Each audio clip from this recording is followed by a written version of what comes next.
Radical relationships, Fruitarian lessons from the birds.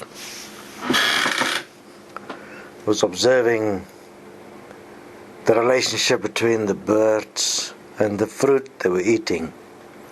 And an interesting thing was, you get to the tree and the fruit they were eating was still green. They were not ripe yet, as we would call ripe. I mean, the human relationship with fruit is to eat the fruit when it's ripe. The bird eats the fruit before it ripens. So I get the birds through the portal and I ask them why.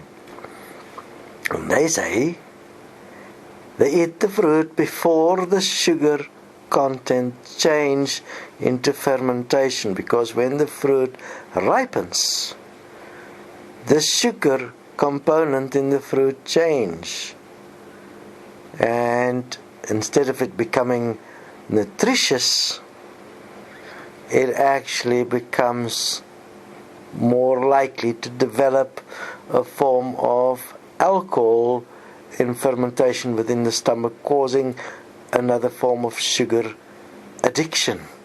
So, an interesting relationship that is shown in the physical between birds and how they eat, their eating habit with fruit, which could be very valuable in establishing a more effective relationship between the human and eating fruit. Something to consider within radical relationships and the physical.